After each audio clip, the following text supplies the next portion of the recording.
What's up, guitar friends? I'm back for another lesson with my super sweet SeaWorld headset mic I've borged onto my head. We're checking out some 90s country, the Alan Jackson hit I Don't Even Know Your Name, and it's Brent Mason's super cool solo. Yeah, this song's funny, man. It's like, I guess he gets drunk as Jeff Foxworthy in the video. It's super stupid, and he gets like drunk in a restaurant and like accidentally marries this waitress what was missing a tooth out the front of her face, like you do. It's super cool. But anyway, the solo, it starts up with some chromatic stuff. So we're playing the open A and sliding from the 3rd fret to the 4th fret. And then we do the same lick twice on the D and the G, which is 1st, 2nd, 3rd slide, 1st, 2nd, 3rd slide. And then to kind of make this flow like the way Brent does, we're alternating back and forth between finger, pick, finger, slide, pick, finger, etc. And then you get a little hammer on from the 2nd to the 3rd, pedaled against that open E. Then again on the 7th fret, and this is where we get our first bend. It's just like kind of a blues bend, bending up to the A on the B, up to the A that's on the E. Then that little slide, little blues slide from the 8th to the 7th fret on the G. And then a little half step bend on the 5th fret of the G up to the major 3rd of A. Then you're going from A down to its dominant 7, real fast.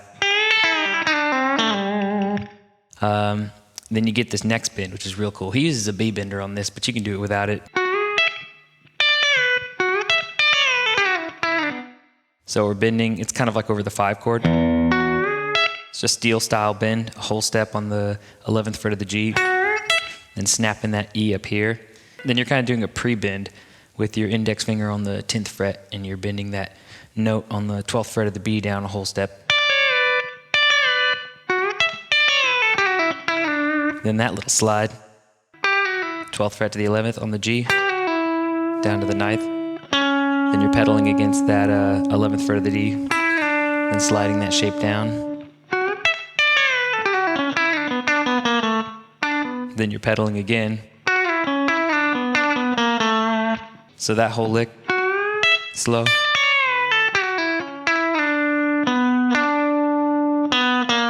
Then you slide down to the E, then do the hammer on the D, from the 5th to the 6th. Then once you get to that open E, bending that 4th fret up to that A. This is a cool lick, sliding up into the 4th fret, the major 3rd of the A. Grabbing the 2nd fret of the G and the B like an A chord. Then playing that dominant 7 sound. That's a really effective tool. And then up to this position. Then we're doing a pull-off using this little A shape. And then to the D.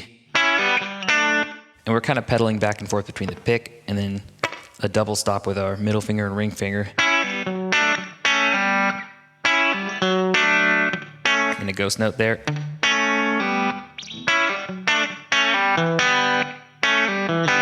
So then we do that pull off again. Grab E on the 2nd fret of the D and play the open B and G. And then a little pentatonic pull down. So yeah, you've got that part of the lick, the pull down part. And then you track back up, kind of like a regular country lick, into that major, rolling into that major 3rd fret, 4th fret on the A. And grab that E again, then a little pull off. And then a little bend on the 2nd fret of the A. And then the E string. And then this is a tricky lick here. So you got these little, it's sort of a triplet followed by a rung note and a rung out note.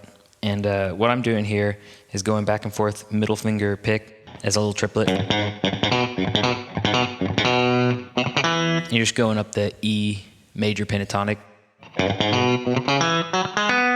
Then once you get to the G on the 4th fret here, just ghost notes. And then you're bending that little E major bend. And then you're walking down the scale on the B string from the 5th fret with the open E. And kind of like once you get to that D on the B string, Then you start using your middle finger to alternate. And this looks pretty cool. Doing a little half step into the major E dyad. Doing double stops again. And that's the whole solo. You're walking down that blues scale. Real standard. Then that little pull on the second fret of the E. Then you're right where you ended up. So yeah, lots of cool licks in this one. I really dig this solo. So yeah, have fun twanging out, everybody. Hey guys, if you liked that lesson, join me for some more in the future. Subscribe to my YouTube channel, I guess. And let me know if there's anything in the future you want to check out.